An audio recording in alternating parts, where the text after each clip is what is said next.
The phone buzzed in Ethan's hand, a single message lighting up the screen. "We need to talk. Tonight."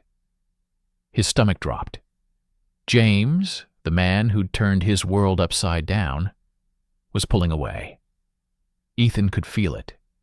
The fragile thread of their secret was unraveling, threatening to expose everything. Ethan, 28, poured another espresso in the dim glow of Seattle's rainy days coffee shop, the late-night hum of the city barely audible through the glass. He was used to the quiet shifts, the ones where he could lose himself in the rhythm of grinding beans and steaming milk. But tonight, his routine faltered when James walked in. At 42, James carried a quiet intensity, a professor whose sharp mind and guarded smile hinted at a life weighed down by unspoken truths. He'd been coming in for weeks, always ordering a black coffee, always lingering to talk. Their conversation started small: books, music, the city's endless rain. But soon, they stretched past closing, Ethan locking the door, while James leaned against the counter, his words careful but heavy with meaning. "You ever feel like you're living someone else's life?" James asked one night, his voice low, eyes searching Ethan's. Ethan, openly gay but cautious after years of judgment, felt a spark ignite. He nodded, his heart racing. Every day, James confessed first.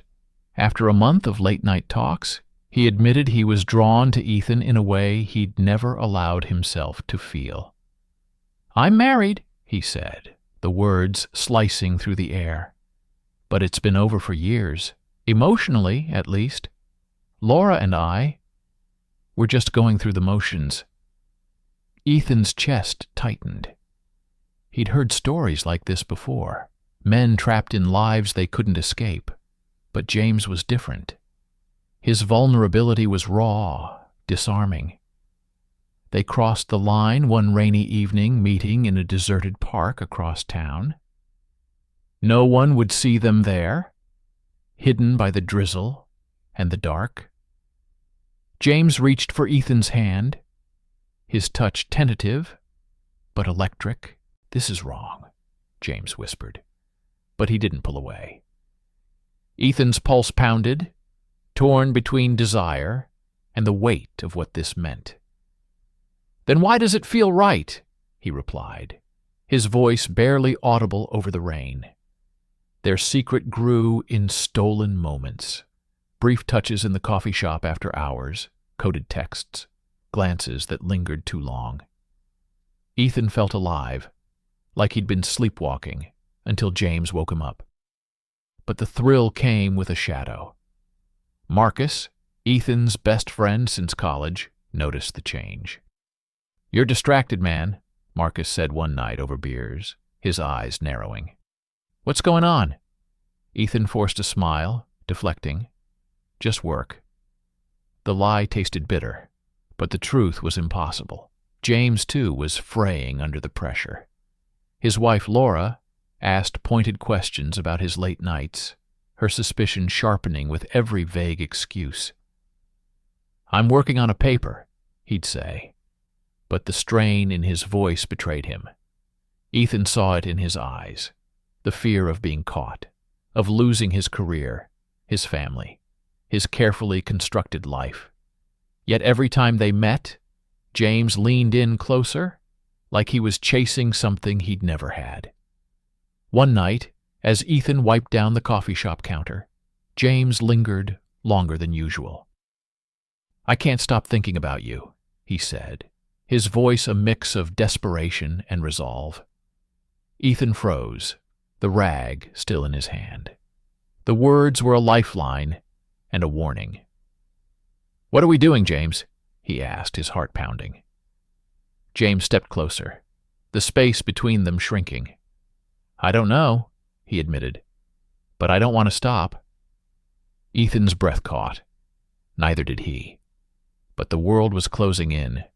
A co-worker's offhand comment about Ethan's lifestyle stung. a reminder of the judgment waiting outside their bubble. James, too, felt the walls tightening. Laura's questions grew sharper, and his colleagues whispered about his distracted demeanor. Each meeting felt riskier, the stakes higher. Ethan knew they were playing with fire, but the burn felt worth it. Until the night James's message came through, shattering the fragile balance. "We need to talk. Tonight." Ethan's phone burned a hole in his pocket as he walked to the park where James had asked to meet.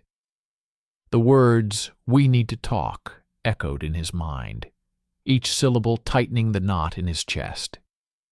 The Seattle night was cold, the streets slick with recent rain, but Ethan barely noticed. His thoughts raced.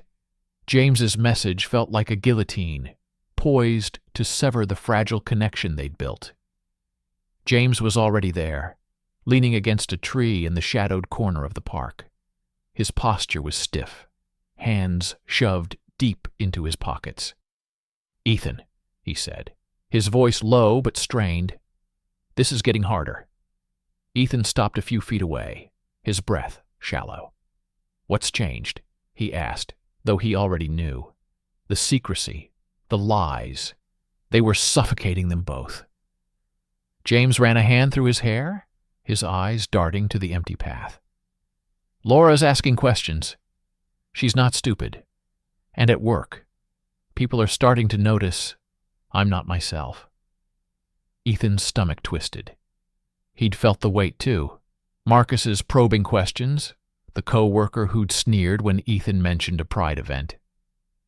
But hearing James say it made it real. "So what now?" Ethan asked, his voice sharper than he intended. "You want to stop?" James didn't answer right away. He stepped closer, his hand brushing Ethan's arm, the touch sending a jolt through him despite the tension. "I don't want to stop," James said, almost a whisper. "But we're taking risks we can't afford." Ethan pulled away, the words stinging. "Risks? You think this is easy for me? Lying to Marcus? Dodging whispers at work?" His voice cracked, betraying the hurt he'd buried. The argument hung between them, heavy and unresolved. They parted without a plan, just a promise to be more careful. But careful wasn't enough. The next week, Ethan nearly ran into Marcus at a bar where he and James had slipped away for a drink. They ducked out just in time, but Marcus's text later, "Where you at, man?" felt like a warning shot. Ethan's lies were piling up, each one a crack in his closest friendship. James wasn't faring better. Laura had started checking his phone, her questions turning into accusations. "You're hiding something," she'd said, her voice cold. James deflected, but the strain was breaking him. He told Ethan about it during a late-night call, his words clipped. "She's close to figuring it out. If she does, I could lose everything, my job, my family." Ethan's heart sank. "And what about me?" he asked quietly. James's silence was louder than any answer. Their meetings grew sporadic, each one laced with paranoia. Ethan caught himself scanning every face in the coffee shop, terrified someone would see through their casual exchanges. James started arriving later, leaving earlier, his excuses flimsier each time. Yet the pull between them refused to fade. One night after closing, James lingered by the counter, his hand grazing Ethan's as he passed him a coffee. "I'm trying," James said, his voice raw. "I just need time." Ethan wanted to believe him, but doubt was creeping in. Was James fighting for them, or just delaying the inevitable? The question gnawed at him, and the answer came sooner than he expected. A week later, Ethan saw a missed call from Laura's number. His blood ran cold. Before he could process it, a text from James followed. "She knows. Don't contact me." The words hit like a punch, leaving Ethan staring at his phone, the world tilting beneath him. Ethan's world stopped with James's text. "She knows. Don't contact me." The words burned into his vision, each one a blade slicing through the fragile hope he'd clung to. He stood frozen in the empty coffee shop, the hum of the espresso machine mocking the silence in his chest. Laura's missed call glared from his phone, unanswered but deafening. Ethan's fingers hovered over the screen, desperate to reply, to demand answers. But fear held him back. What had James told her? And why was he shutting Ethan out? The next day, Ethan's worst fears materialized. Marcus showed up at the coffee shop, his usual easy grin replaced by a hard stare. "You've been lying to me," he said, voice low but sharp. Ethan's heart sank. "What are you talking about?" he stammered, though he knew. Marcus leaned in, his words cutting. "James, my professor, my married professor. You think I wouldn't find out?" Ethan's throat tightened. Laura had confronted Marcus, spilling everything. James's confession, the late-night texts, the secret meetings. Marcus's anger wasn't just about the lie. It was personal. "You're my best friend, Ethan. How could you?" Ethan tried to explain, his voice shaking. "I didn't mean for it to happen. It just did." But Marcus wasn't hearing it. "You're messing with his marriage, his life, and you dragged me into it by keeping me in the dark." He walked out, leaving Ethan alone with the weight of his choices. The betrayal wasn't just James's. It was Ethan's too, for hiding the truth from the one person who'd always had his back. James's silence was worse. Days passed with no word, no explanation. Ethan's calls went unanswered, his texts ignored. He replayed their last moments, the stolen glances, the whispered promises, and felt like a fool. Had James ever meant it? Or was Ethan just a reckless escape from a life James couldn't face? The pain of being cast aside gnawed at him, a wound deepened by the whispers at work. A co-worker's snide remark, "Heard you're into married guys now," cut deeper than Ethan expected, a reminder of the judgment he'd always feared. Desperate for clarity, Ethan broke their rule and went to James's university office.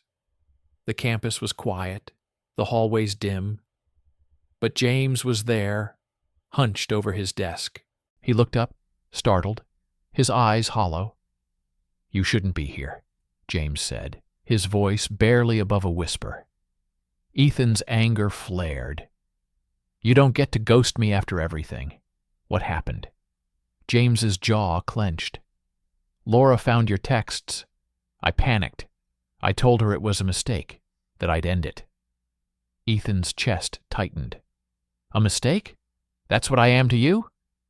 James looked away, guilt etched in his silence. "I can't lose my family, my job. I'm not ready for this." The words hit Ethan like a tidal wave, drowning the last of his hope. James wasn't just pulling back, he was erasing him. "You're a coward," Ethan said, his voice breaking. He walked out, the door slamming shut behind him, a finality that echoed in his bones. Alone, Ethan spiraled. The coffee shop, once a haven, felt suffocating. Every customer's glance seemed to judge him, every shift a reminder of James's absence. Marcus's cold shoulder stung worse, a friendship fractured by Ethan's secrecy. The weight of it all, betrayal, shame, rejection, pushed Ethan to the edge. He couldn't eat, couldn't sleep, haunted by the question, was love worth this kind of pain? Ethan's life felt like a house of cards after James's betrayal, each day threatening to collapse under the weight of his isolation. Marcus's silence was a constant ache, their friendship reduced to unanswered texts. The coffee shop, once his refuge, now felt like a stage where every customer's glance judged him. The co-worker's jab about married guys lingered, a cruel reminder of the stigma Ethan had spent years trying to outrun. Sleep came in fragments, haunted by James's words. It was a mistake. Ethan wondered if he'd been wrong to believe love could outweigh the risks. Desperate for an anchor, Ethan found a local LGBT support group through a flyer at the community center. The first meeting was daunting. Strangers in a circle, their stories raw and unfiltered. A young man spoke of losing his family after coming out. A woman shared her fight to be seen beyond stereotypes. Ethan hesitated, but finally spoke, his voice shaky, as he recounted James's rejection and Marcus's anger. The room listened, not with pity, but with understanding. "You're not alone," a group leader said, her words a lifeline. For the first time in weeks, Ethan felt seen. The group became his sanctuary. Each week he returned, sharing more, listening more. Stories of resilience, of people rebuilding after rejection, stirred something in him. He wasn't just a victim of James's cowardice or society's judgment. He was someone capable of reclaiming his own story. But the pain didn't vanish. Marcus's absence gnawed at him, and James's silence was a wound that refused to heal. Ethan wanted to confront them both, to demand accountability, but fear held him back. What if he lost Marcus for good? What if James's rejection was final? Meanwhile, James was unraveling. Laura had moved out, taking their daughter, leaving him in a house too quiet to bear. His colleagues noticed his distraction, their whispers growing louder. He'd denied everything to Laura, but the lie cost him more than he'd expected. Late at night, he searched online for support, stumbling across the same LGBT group Ethan attended. He went once, sitting in the back, his heart pounding when he saw Ethan across the room. Ethan didn't notice him, but James couldn't look away. Ethan's voice, steady as he shared his hurt, struck James like a mirror. He left before the meeting ended, too ashamed to face him. Ethan's resolve grew with each group session. He started journaling, pouring out his anger and grief, confronting the shame he'd internalized. One night, he wrote a letter to Marcus, not to send, but to process. "I hid the truth because I was scared," he wrote. "I didn't want to lose you." The words clarified what he needed to do. He texted Marcus, asking to meet. Marcus agreed, but his reply was curt. "Fine, tomorrow." The meeting was tense, a coffee shop table between them like a battlefield. Marcus's eyes were guarded, his voice cold. "You broke my trust, Ethan." Ethan nodded, owning it. "I know. I was scared you'd hate me. But I'm done hiding who I am." Marcus softened, just slightly, admitting his own hurt. "I didn't get it. How hard this must be for you." It wasn't forgiveness, not yet, but it was a start. Ethan left feeling lighter, like he'd reclaimed a piece of himself. James, too, was grappling with his truth. Alone, he faced the fear that had kept him closeted, losing his daughter, his career, his place in the world. The group's stories echoed in his mind, pushing him to question the life he'd built on denial. But he wasn't ready to face Ethan, not yet. Ethan, meanwhile, was done waiting. He was learning to stand on his own, to fight for his right to exist unapologetically, even as the scars of betrayal lingered. Ethan stood at the edge of Seattle's Pride Festival, the air alive with music and laughter, rainbow flags cutting through the summer haze. Months ago, he couldn't have imagined being here, surrounded by people celebrating who they were, without shame. The scars of James's betrayal and Marcus's anger still lingered. But Ethan felt different, stronger, like he'd clawed his way out of a darkness that once defined him.